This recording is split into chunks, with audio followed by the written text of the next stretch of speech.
Wabarakatuh.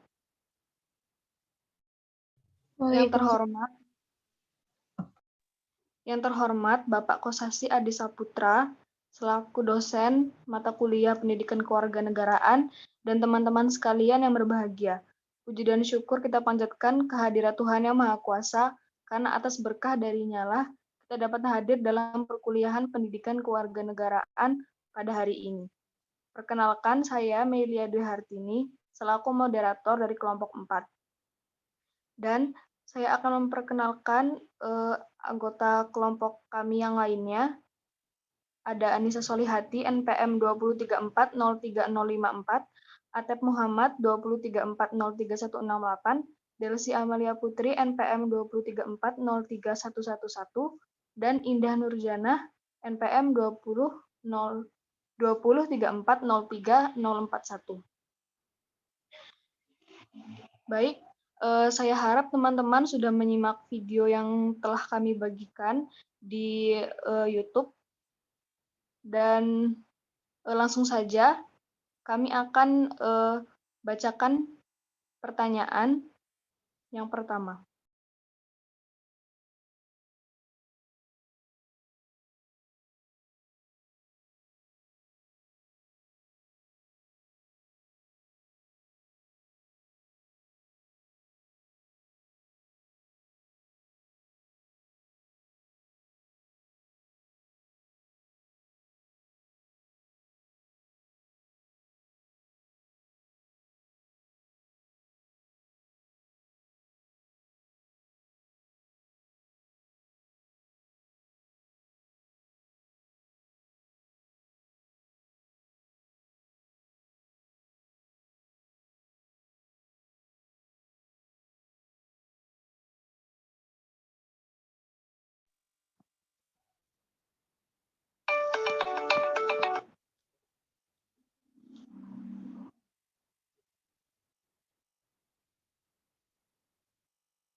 Pertanyaan pertama dari Rini Nuraini, N4089. Pertanyaannya izin bertanya, kenapa OPM ini bisa terjadi dan apa yang melatar belakangi Papua ingin merdeka dari Indonesia? Terima kasih. Pertanyaan ini akan dijawab oleh Delsi Amalia Putri.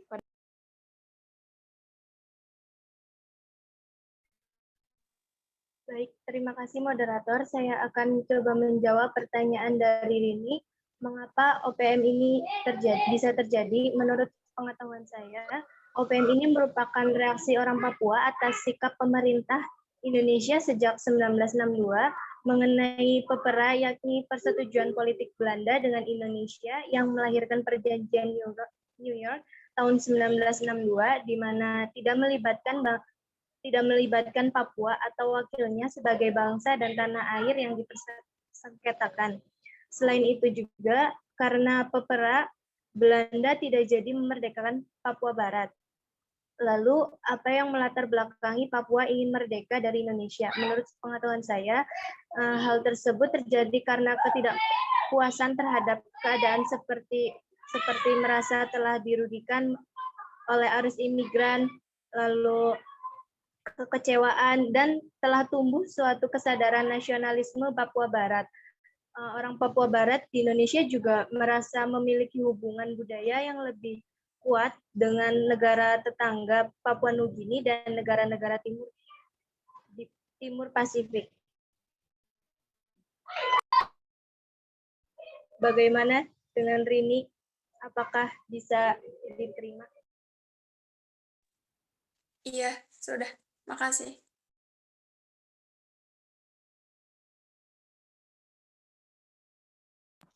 Baik, terima kasih kepada Rini. Apakah teman-teman yang lain ada yang ingin menanggapi?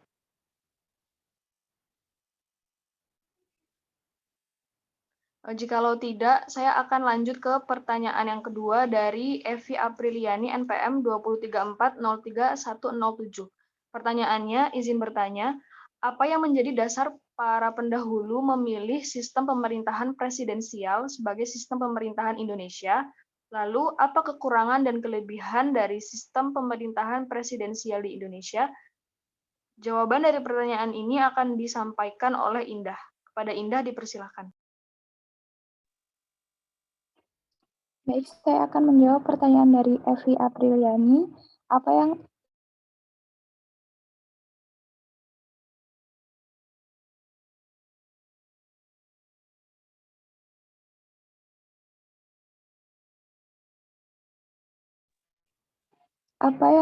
apa yang menjadi dasar para pendahulu memilih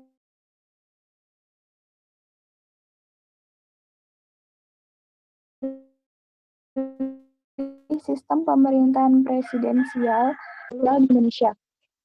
Indonesia memilih pemerintahan presidensial sebab pemerintahan presidensial sesuai dengan sistem demokrasi Pancasila dan budaya politik yang dianut oleh negara Indonesia.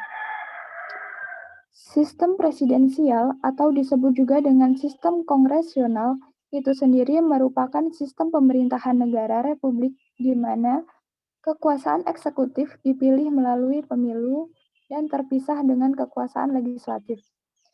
Untuk disebut sebagai sistem presidensial, bentuk pemerintahan ini harus memiliki tiga unsur, yaitu 1. Presiden dipilih oleh rakyat. 2. Presiden secara bersamaan menjabat sebagai kepala negara dan kepala pemerintahan, dan dalam jabatannya ini mengangkat pejabat-pejabat pemerintahan yang terkait.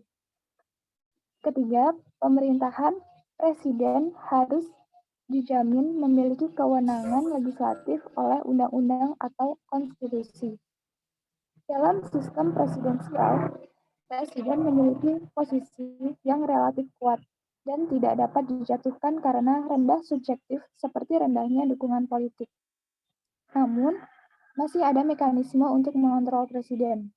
Jika presiden melakukan pelanggaran konstitusi, pengkhianatan terhadap negara, dan terlibat masalah kriminal, posisi presiden bisa dijatuhkan. Bila ia diberhentikan karena pelanggaran-pelanggaran tertentu, biasanya seorang wakil presiden akan menggantikan posisinya.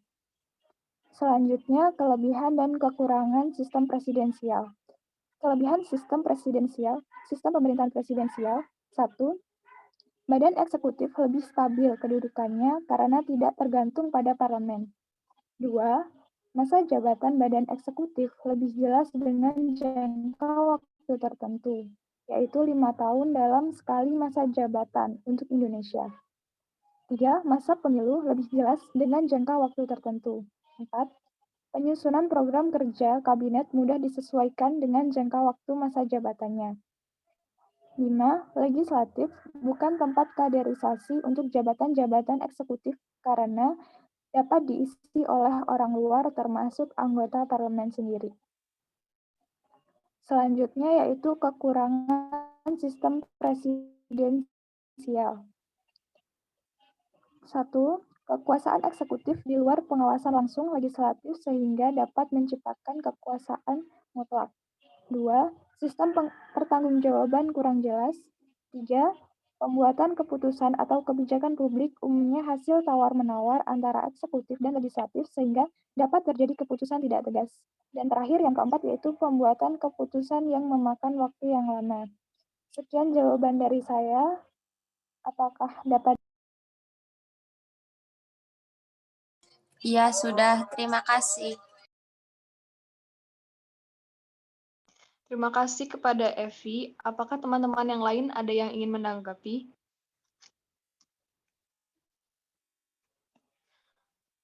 Mungkin jika tidak ada, saya lanjutkan ke pertanyaan yang ketiga dari Nitya Ratna Ramdhani, NPM 234031175.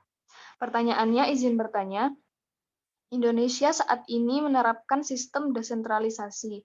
Namun pada masa kemerdekaan hingga Orde Baru, Indonesia menerapkan sistem sentralisasi. Yang saya tanyakan, mengapa Indonesia mengalami perubahan dari sistem sentralisasi menjadi desentralisasi, dan apa saja kelebihan dari sistem desentralisasi yang membuat Indonesia lebih memilih sistem desentralisasi daripada sentralisasi? Pertanyaan ini akan dijawab oleh Atep. Kepada Atep dipersilahkan. Baik, terima kasih telah bertanya. Nah, sebelum Nah, pertama-tama sebelum menjawab pertanyaan dari Nitya, kita harus tahu dulu apa sentralisasi dan desentralisasi itu. Sentralisasi itu adalah sebuah penyerahan kekuasaan dan juga wewenang pemerintah secara penuh kepada pemerintah pusat. Jadi, maksudnya kewenangan pelaksanaan penyelenggaraan pemerintah serta pembuatan kebijakan di tingkat nasional diserahkan sepenuhnya oleh pemerintah pusat.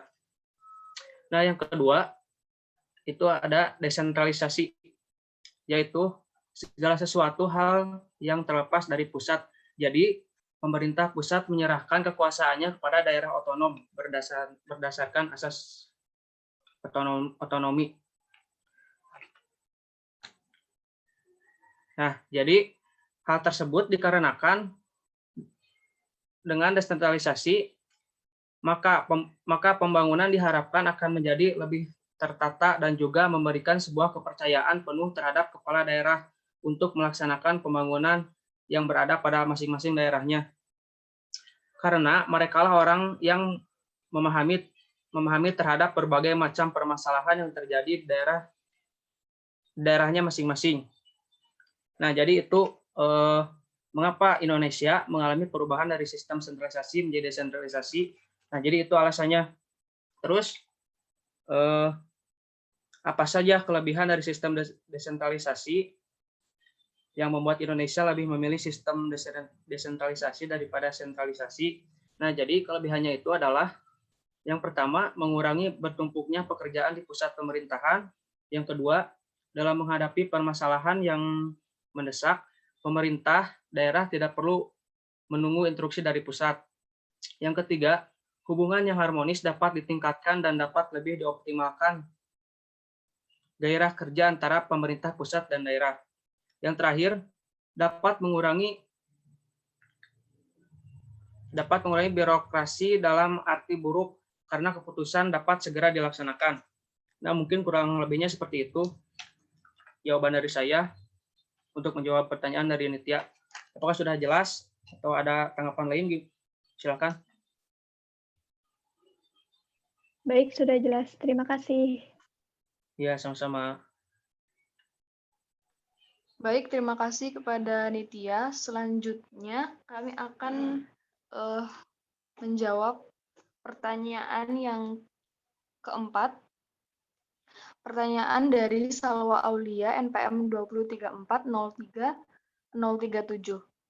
Pertanyaannya, dulu bentuk negara Indonesia pernah berubah menjadi RIS. Apa sebenarnya mendasari perubahan bentuk negara dari kesatuan menjadi serikat? Dan juga dikatakan bahwa negara serikat terdiri atas beberapa negara bagian. Ada berapa negara bagian saat Indonesia berubah menjadi serikat dulu? Dan apa yang jadi penentu pembagian tersebut? Pertanyaan ini akan dijawab oleh Anissa. Pada Anissa, dipersilahkan. Ya, saya akan menjawab pertanyaan dari Salwa. Republik Indonesia Serikat dibentuk didasari hasil kesepakatan 3 pihak dalam konferensi meja bundar.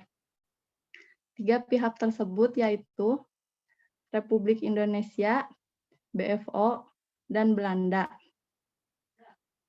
Untuk negara bagiannya, terdapat 7 bagian negara serikat.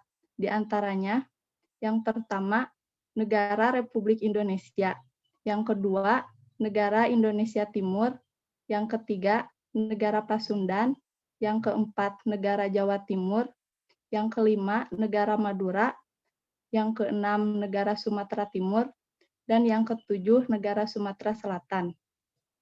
Untuk pembagian tersebut ditentukan oleh gaya pemerintahan negara serikat sendiri yang berbentuk union atau mirip dengan Amerika Serikat, di mana setiap wilayah provinsi saat itu adalah negara bagian. Sekian jawaban dari saya. Apakah bisa dipahami? Iya, bisa. Terima kasih.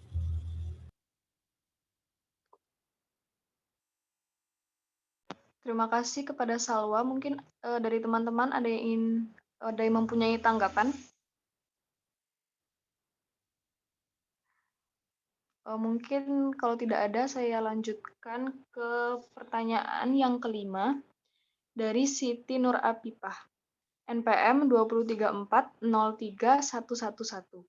Pertanyaannya, mengenai sifat negara, berikan contoh bahwa negara mempunyai sifat memaksa, memonopoli, dan sifat mencakup semua itu, dan apa pengaruh dari sifat-sifat negara tersebut?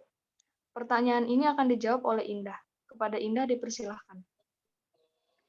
Baik, saya akan menjawab pertanyaan dari Siti Nur Afifah mengenai contoh dan pengaruh dari sifat-sifat negara yang memaksa, memonopoli, dan juga sifat mencakup semua. Yang pertama, sifat memaksa. Suatu negara memiliki kekuasaan atau kewenangan untuk mewarga negaranya supaya patuh dan taat pada peraturan yang ada. Negara memiliki kekuasaan secara sah untuk memaksa kekerasan fisik. Misalnya dengan cara mengerahkan lembaga yang berwenang seperti TNI, polisi, dan juga lembaga peradilan secara sah demi mencegah terjadinya kekacauan, memastikan semua elemen negara mematuhi undang-undang, serta menjaga kedamaian bernegara. Misalnya, peraturan yang mewajibkan tiap-tiap warga negara untuk wajib membayar pajak. Orang yang melanggar ketentuan ini dapat dikenai sanksi berupa denda, penyitaan harta, atau bahkan dipenjara. Jadi, tiap-tiap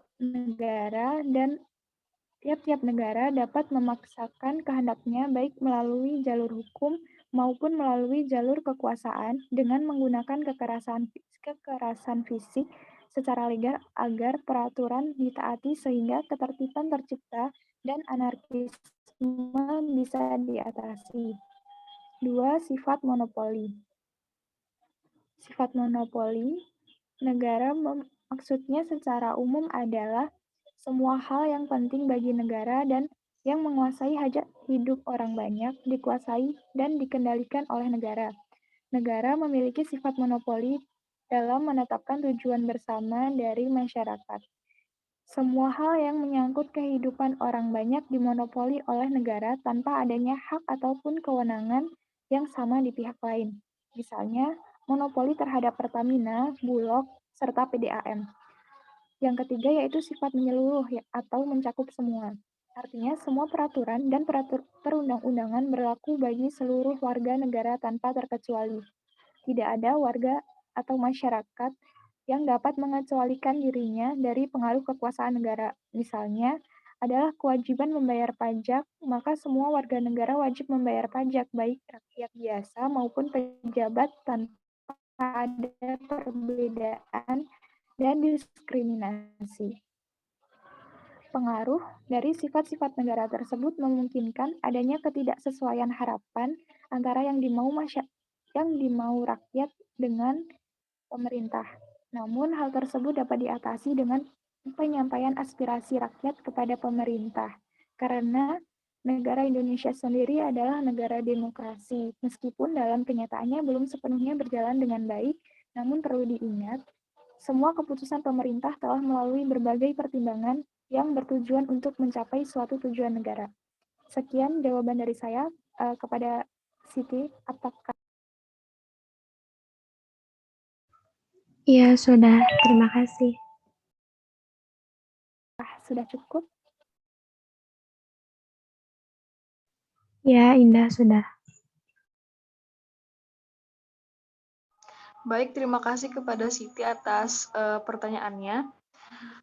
Selanjutnya, saya akan membacakan pertanyaan yang ke-6 dari Mulyani Putri, NPM 203403150. Izin bertanya terkait OPM, sepertinya dikatakan bahwa OPM ini terbagi menjadi 3 fraksi. Salah satunya sekelompok kecil pemimpin yang di luar negeri untuk mencari dukungan kepada dunia internasional. Yang ingin saya tanyakan, apakah OPM sudah mendapatkan dukungan dari negara luar? Lalu apa tanggapan PBB mengenai OPM ini? Dan apa upaya pemerintah dalam mengatasi OPM?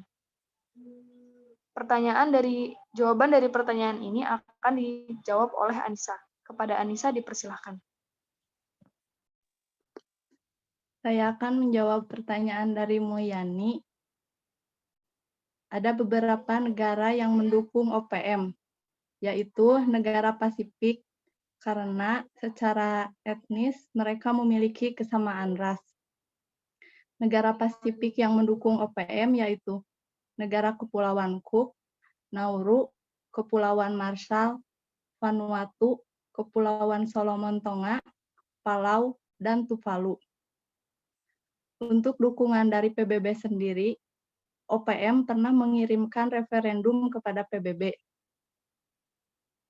Namun, PBB menolak rencana referendum Papua dan memutuskan Papua merupakan bagian dari Indonesia yang tidak dapat diganggu-gugat.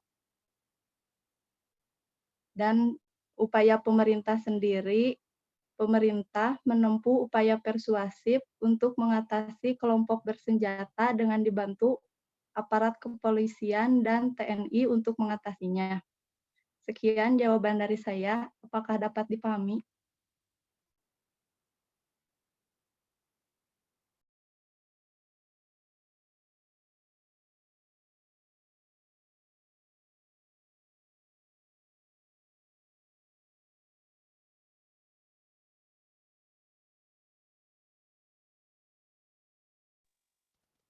Baik, terima kasih atas jawabannya.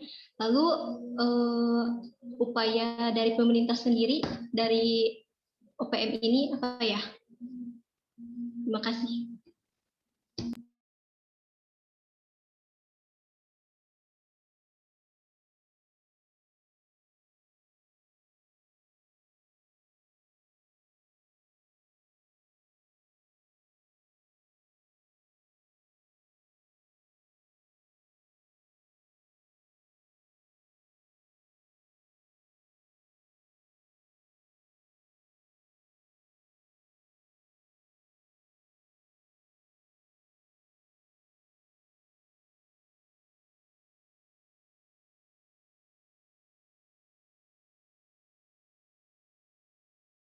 Ya mungkin sembari menunggu jawaban dari Anissa, saya akan lanjutkan ke pertanyaan yang selanjutnya dari Raden Ferdi Irawan NPM 234036061. Pertanyaannya, ciri-ciri negara hukum itu seperti apa?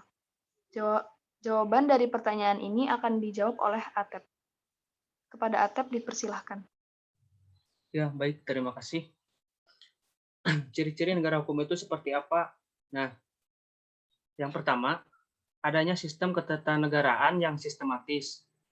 Nah, kalau di Indonesia itu contohnya memiliki kelembagaan seperti DPR, MPR, MA, Komisi Yudisial, dan lain-lain. Terus yang kedua, adanya perlindungan dan pengakuan hak asasi manusia atau HAM. Hak asasi manusia adalah hak yang paling mendasar. Bagi para pelanggar, HAM bisa dijatuhi hukuman secara tegas. Yang ketiga, sistem peradilan yang tidak memihak dan memiliki persamaan kedudukan di hadapan hukum. Yang keempat, adanya pembagian kekuasaan yang jelas. Yang kelima, hukum sebagai patokan segala bidang atau supremasi hukum. Nah, yang terakhir, adanya peradilan pidana dan perdata. Pidana adalah peradilan yang mengurusi tentang pelanggaran hukum yang menyangkut banyak orang, sedangkan perdata yang hanya melibatkan perseorangan saja. Mungkin cukup segitu jawaban dari saya. Apa dapat dipahami kepada Ferdi? Ya, sudah cukup. Oh iya, baik. Terima kasih.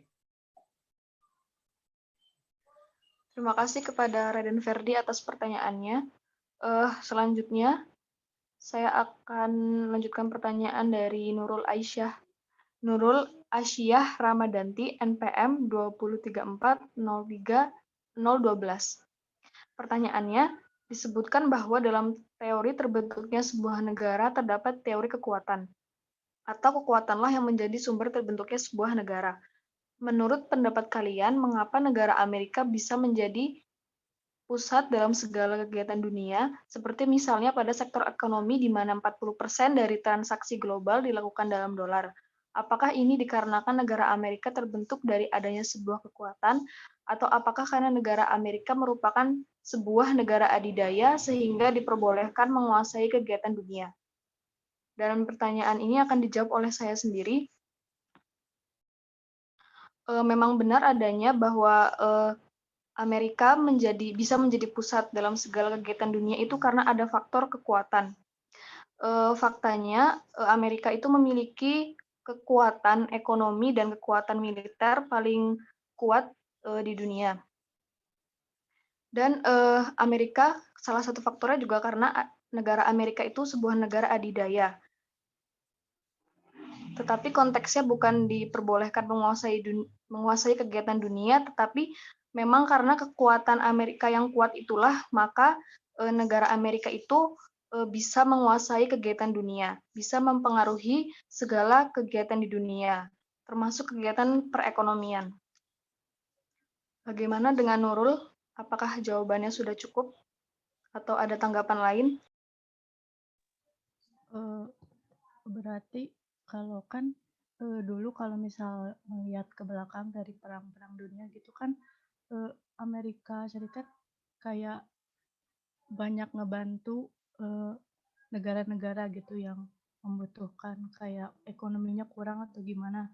Apakah menurut kalian dari sikap Amerika yang membantu itu kayak ada apa sih niat tertentu gitu biar di suatu harinya negara-negara yang sudah dibantu Amerika itu bisa kayak berhutang budi gitu ke Amerika, jadinya kayak merasa ya kayak Amerika jadi bisa dihormati sama negara-negara gitu, gimana? Iya, kalau menurut kami mungkin ada niatan seperti itu. Contohnya saja seperti pemilihan Presiden Donald Trump itu kan ada bantuan dari Rusia. Makanya karena Amerika membantu Rusia supaya Donald Trump itu menjadi Presiden Amerika. Salah satu contohnya seperti itu. Terima kasih. Apakah sudah cukup? Iya baik, terima kasih. Terima kasih kepada Nurul atas pertanyaannya. Pertanyaan selanjutnya dari Raihan Faza Al-Rafi, NPM 234031121. Pertanyaannya, apa ancaman dari dalam negara yang dapat merusak tatanan negara Republik Indonesia?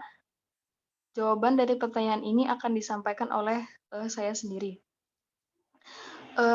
Contoh dari ancaman dari dalam negara yang dapat merusak tatanan negara itu contohnya separatisme, seperti contoh kasus video dari presentasi kami yang kegiatan OPM, yang organisasi OPM contohnya. Lalu radikalisme seperti terorisme dan kesenjangan sosial dan kesenjangan ekonomi. Terima kasih.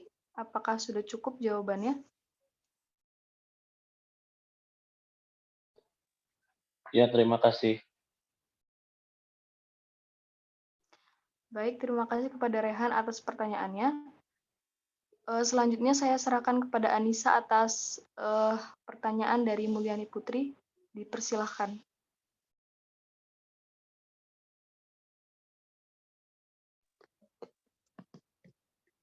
Untuk penanganan dari pemerintahnya sendiri, mungkin dalam kerangka penegakan hukum yang proporsional dan membangun ruang komunikasi yang strategis di Papua. Akan tetapi, kan OPM sendiri juga berdiri karena ketidakpuasan akan pemerintah ya. Jadi mungkin untuk sekarang penanganan keamanannya aja sih. Soalnya kan OPM itu banyak yang dari kelompok bersenjata begitu. Dapat dipahami mungkin seperti itu. Baik, sudah. Terima kasih. Ya, sama. Baik, terima kasih kepada Anissa atas jawabannya. Apakah dari teman-teman ada tanggapan lain atau pertanyaan lain? Persilahkan.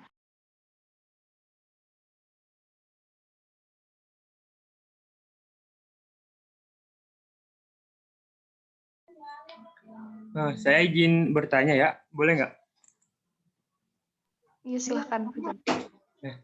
Tadi kan negara Amerika itu disebut sebagai negara adidaya. Nah, selain dari faktor militer maupun ekonomi, faktor apa aja sih yang bikin negara Amerika tersebut bisa disebut sebagai negara adidaya? Terima kasih.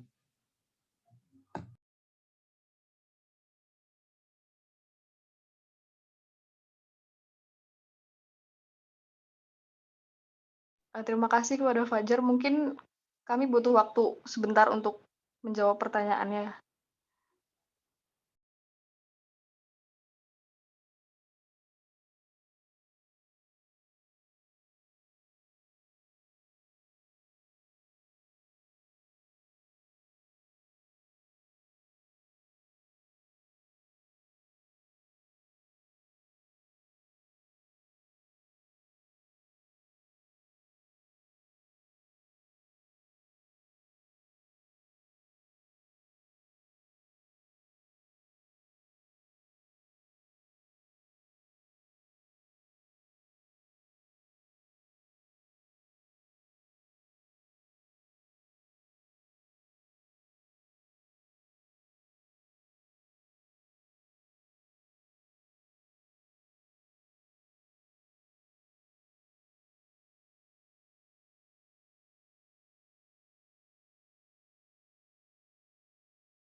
Saya akan melanjutkan jawaban dari pertanyaan Fajar.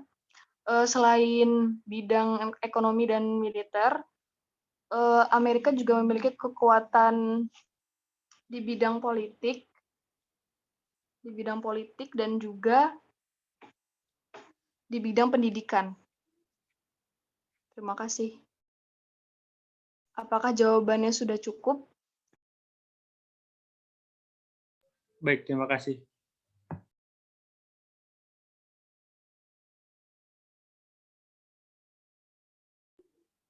Apakah dari teman-teman ada yang ingin menanggapi lagi atau ingin bertanya, dipersilahkan.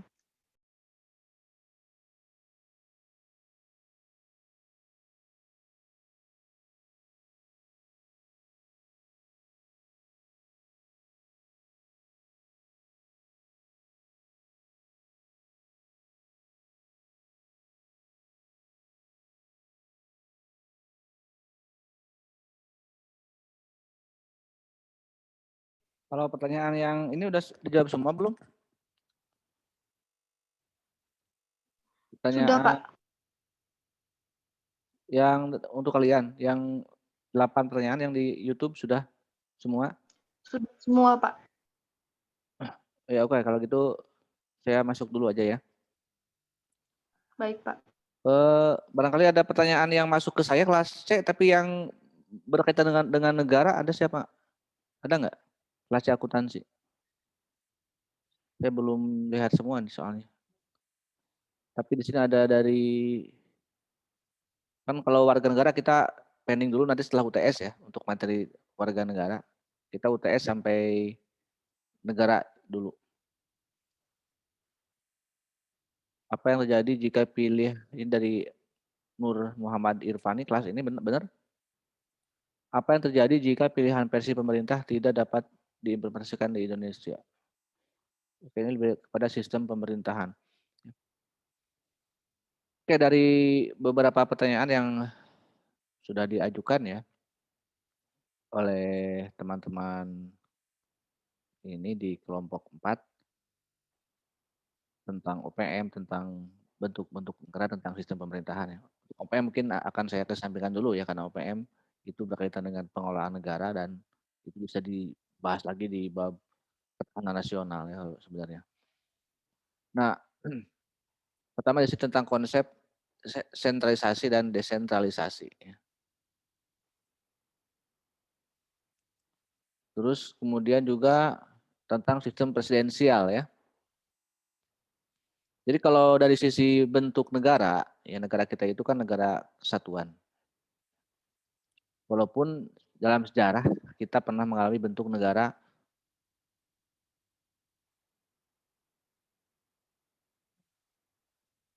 serikat ya atau federasi. Tadi juga ada yang bertanya mengenai kenapa bisa menjadi RIS dan apa faktornya. Itu juga sudah saya sering ungkapkan. Yang berikutnya juga tentang bentuk sistem pemerintahan ya. Bentuk negara, bentuk pemerintahan kita republik dan sistem pemerintahan presidensial ya. Nyaris mungkin yang tidak pernah berubah adalah bentuk pemerintahan itu yang republik ya. Kita tetap menjadi republik dari awal kemerdekaan, tidak menjadi kerajaan gitu kan. Namun ada yang kesatuan dan ada yang republik, satuan dan serikat, terus parlementer dan presidensial. Jadi semuanya kita pernah mengalami itu. Sehingga kalau dikatakan kenapa bisa memilih presidensial ya bukan karena alasan-alasannya, saya kira banyak gitu ya. Dari awal kita mendirikan negara sampai kita mengalami masa parlementer, ternyata bukan tidak efektif gitu kan. Jadi bukan soal mana yang paling baik gitu ya. Mana yang paling baik, mana yang paling benar apalagi. Tidak dalam konteks itu kalau berbicara bentuk negara maupun sistem pemerintahan. Karena kalau berbicara rakyat, coba tidak peduli sebenarnya rakyat itu ya. Kamu maunya apa sih? Kalau Anda tanya coba ke masyarakat ya. Apakah ini gara-gara bentuk negara kita yang kesatuan atau sistem pemerintahan yang presidensial? Saya kira tidak ada yang mempermasalahkan itu ya kalau urgensinya di mata masyarakat. Yang jelas dalam tujuan negara kan untuk mensejahterakan rakyat. Itu aja dulu kalau berbicara tujuan negara dulu, kita bicara negara dulu kan ya. Jadi untuk melindungi segenap bangsa Indonesia dan seluruh tumpah darah Indonesia. Memajukan kesejahteraan umum dan lain sebagainya kan banyak sekali tujuannya. Itu yang diperlukan dalam konsep negara. Dan dari sisi pengelolaan negara ya, sifat-sifat negara itu tidak berubah sebenarnya. Apakah di era sekarang negara modern maupun di era kerajaan, sifat-sifat negara itu tetap ada. Memaksa ya, memonopoli, mencakup semua. Karena dalam rangka pengaturan gitu kan, adanya negara itu untuk mengatur urusan kekuasaan. Jadi sifat-sifat itu tetap ada. Yang membedakan dalam konsep negara yang disebut negara modern ya, yang lebih spesifik tadi juga ada pertanyaan mengenai rule of law ya, negara hukum atau rechtsstaat dalam bahasa Belandanya. Jadi batasan kekuasaan negara itu adalah negara hukum ya. Makanya di bab sebelumnya kita baca konstitusi. Termasuk tentang pengaturan mengenai bentuk negara, sistem pemerintahan itu dari mana bisa melihat itu? Dari konstitusi negara itu sendiri. Kenapa kita bisa berganti RIS? Karena undang-undang dasarnya pun kita dulu undang-undang dasar RIS gitu ya. Atau konstitusi RIS. Pada saat kita menggunakan undang-undang dasar sementara 50, berarti berbeda dengan undang-undang dasar 45. Karena yang sementara itu kan sistem pemerintahannya parlementer, bukan presidensial. Jadi itu cara konstitusinya. Memang yang diawali oleh kultur masyarakat, ya, oleh kondisi masyarakat lalu berubah konstitusi. Ya. Atau sejarah, gitu kan, kepentingan sejarah. sampai kita kembali lagi ke NKRI, ke Undang-Undang 45 ya, dengan mempertahankan ya bentuk negara. Mungkin dari tahun 59 sampai sekarang kita tidak mengubah bentuk negara dan sistem pemerintahan ya, stabil, relatif stabil, yaitu kesatuan dan presidensil. Di era Orde Lama, Orde Baru sampai reformasi. Tapi kenapa bisa berubah-ubah nasib manusia, nasib bangsa Indonesia di era Orde Lama, Orde Baru dan reformasi? Bisa karena faktor kekuasaan, penguasanya, orang yang berkuasanya, yang menguasainya, atau faktor sosial masyarakatnya, juga ada faktor aturannya, rule of law-nya ya. Sampai pada akhirnya kita menjadi atau mengubah tatanan kehidupan dalam reformasi yang berdampak pada berubahnya sistem ketatanegaraan ya. Dengan di amandemennya Undang-Undang Dasar 45. Memang itu tidak mengubah, sekali lagi tidak mengubah bentuk dan sistem pemerintahan, tapi struktur kekuasaannya itu berubah. Makanya ada lembaga negara yang hilang ya, ada yang baru gitu kan, ada yang lembaga yang tertinggi dulu sekarang tidak lagi mengenal lembaga yang tertinggi. Nah, mengenai sistem pemerintahan dan bentuk negara ya, sebenarnya kalau Anda lihat kenapa sekarang dianggap desentralisasi dan dulu sentralisasi, sebenarnya tidak seperti itu dulu juga sebenarnya gitu ya. Dari sisi dalam Undang-Undang Dasar 45 pasal 18 ya, yang namanya pemerintahan Indonesia itu tetap ya ada sentralisasi, ada desentralisasi.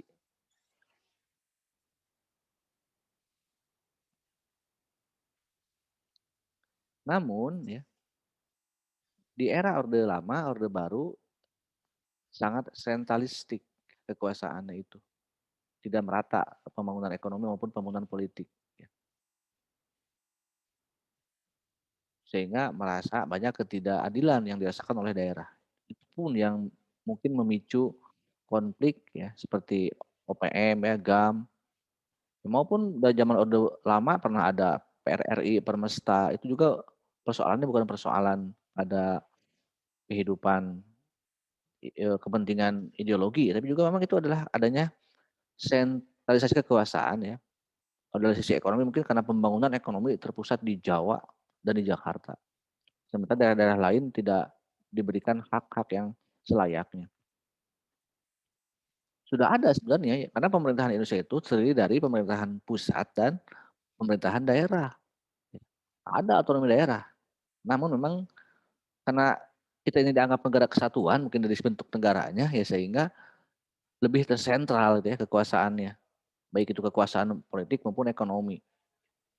Dan memang kelemahan di negara kita ya, saya kira pindahnya ibu kota juga tidak akan menjadi solusi ya kalau memang orientasi pembangunannya itu keliru gitu kan. Karena harusnya kita ini jangan ibu kota di kita ini persepsinya semuanya pindah ke daerah baru, ke ibu kota gitu kan. Kalau kita lihat negara-negara lain itu kan geopolitiknya itu kalau misalnya ada kota ada ibu kota itu apakah pusat pemerintahan, apakah pusat pendidikan atau pusat industri gitu kan. Kalau misalnya hanya pusat pemerintahan, berarti udah pemerintahan aja yang berpindah misalnya. Jakarta tetap fungsi Jakarta sebagai kota industri, sebagai kota hiburan, sebagai kota pendidikan, mungkin tidak akan berubah. Tapi kan kayak kelihatannya bedol desa ya kalau kita lihat orientasi pindahnya ibu kota itu. Jadi semuanya ingin bertumpuk di yang baru gitu kan. Tapi itulah nggak masalah. Kita kembali lagi tadi ke sistem ya, ke sistem kita memang bentuk negara yang kesatuan ya.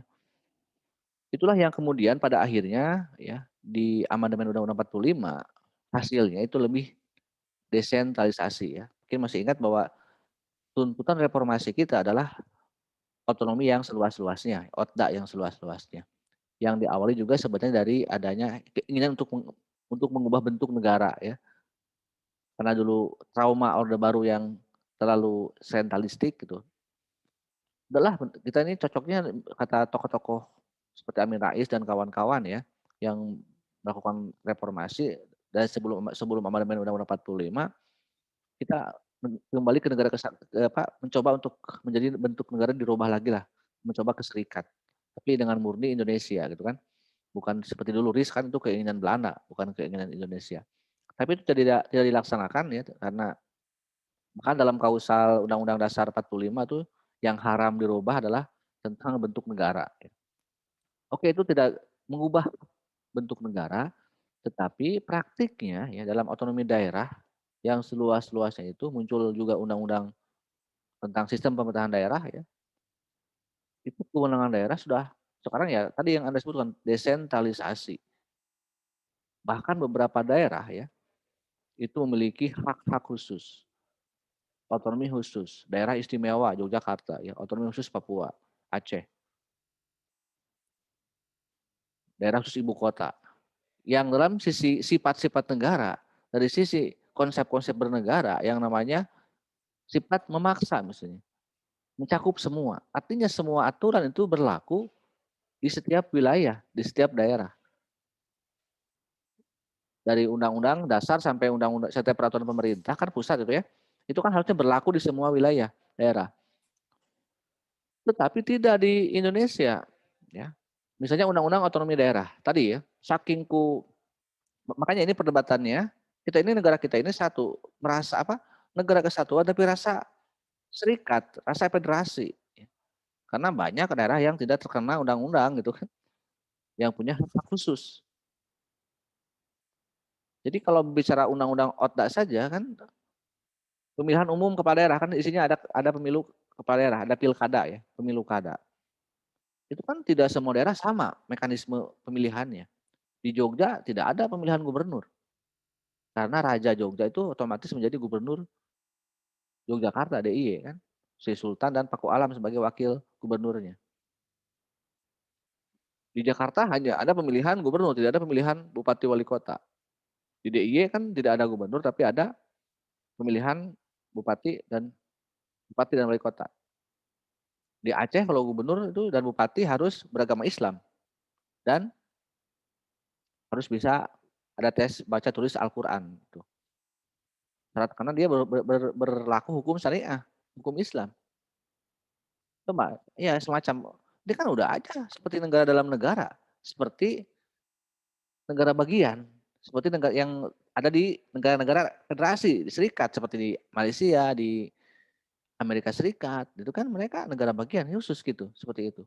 Tapi kan kita tidak mau menyebutnya negara bagian atau menyebutnya serikat, maunya ya udah negara kesatuan tapi dengan otonomi daerah yang sangat seluas-luasnya. Jadi itu yang terjadi ya. Dari sisi sistem pemerintahan, kenapa? Sekarang apakah benar kita ini presidensial? Betul zaman Orde Lama itu sangat presidensial ya. Karena Soekarno sendiri bisa membubarkan, saking presidensialnya Soekarno pernah membubarkan MPR ya, pernah memberlakukan undang-undang dasar gitu. Level presiden gitu kan bisa Nah ini waktu zaman Orde Lama, Orde Baru kan kita sistem ketatanegaraan menggunakan yang ini nih.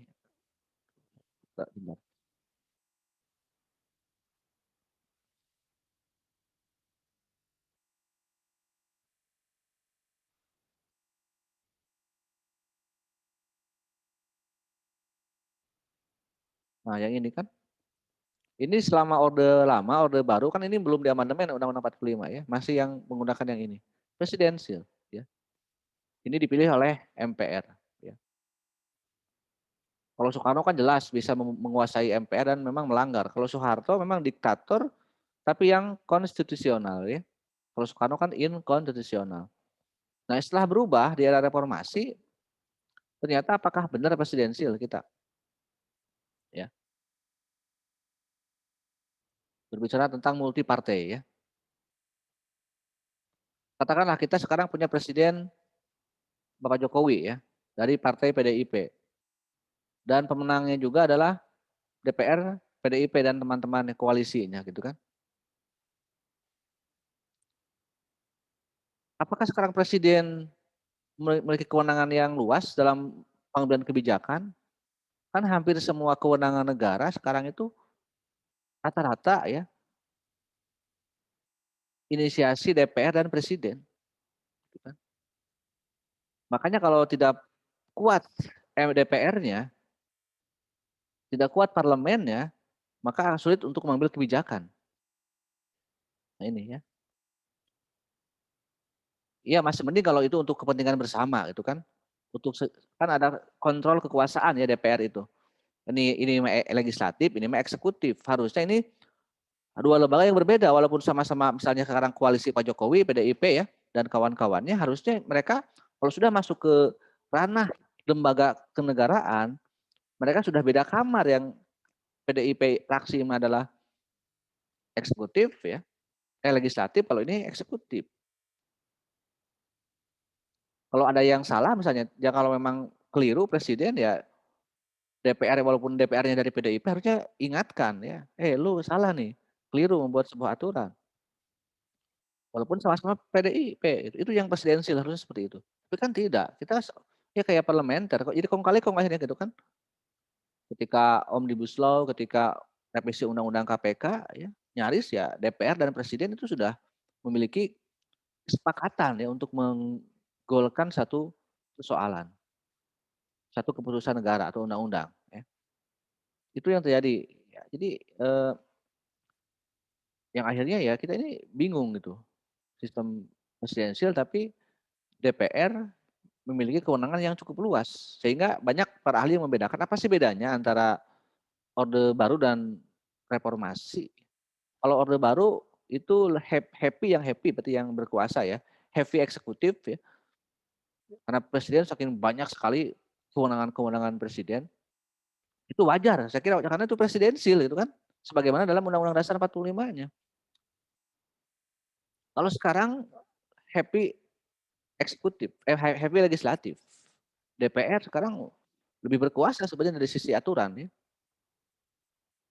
Makanya coba Anda lihat popularitas anggota DPR sekarang banyak yang lebih populer daripada para menteri. Kalau zaman Orde Baru mana ada yang menteri yang terkenal ya. Mana ada anggota DPR yang terkenal. Paling anak-anak SD, waktu saya dulu masih SD, harus menghafal nama-nama selain presiden juga nama-nama menteri, pembantu presiden itu kan. Sangat terasa presidensialnya gitu karena yang berkuasa adalah presiden dan dibantu oleh para menterinya. Saya heran mungkin kalau nanya ke Anda mungkin hanya berapa yang nama menteri yang Anda hafal ya. Lagi sering reshuffle gitu kan. Bahkan dalam beberapa kasus anggota DPR lebih populer daripada para menteri kan gitu. Yang vokal di media misalnya kan banyak anggota DPR. Itu yang terjadi ya salah satu perbedaan sistem pemerintahan yang terjadi setelah amandemen ya, tidak dirubah tapi ya kesatuan rasa serikat dan presidensi rasa parlementer ya. Oke, padahal ya waktu zaman sebelum Orde Lama, waktu demokrasi liberal kan kita merasakan ketidakefektifan zaman parlementer ya. Sering jatuh bangunnya pemerintahan ya, kabinet. Ini pun menjawab apa sih yang menjadi kekurangannya dan kelebihan dari masing-masing sistem tersebut. Oke, saya kira dari saya itu dulu ya, karena bab ini terpotong oleh UTS ya. Jadi sebagian materi negara akan masuk ke UTS, yang lainnya nanti akan diuaskan. Jadi pembahasan yang belum selesai di minggu ke-7 ini akan kita selesaikan nanti di pekan ke-8 setelah ujian tengah semester lah. Oke, sekali lagi mohon maaf dari saya ya apabila selama perkuliahan setengah semester ini ada yang kurang berkenan. Dan bagi umat muslim, selamat menjalankan ibadah puasa dan bukan alasan kita untuk bermalas-malasan ya dalam menempuh ilmu. Sekian, Assalamualaikum warahmatullahi wabarakatuh. Waalaikumsalam warahmatullahi wabarakatuh. Terima kasih, Pak. Terima kasih, Pak.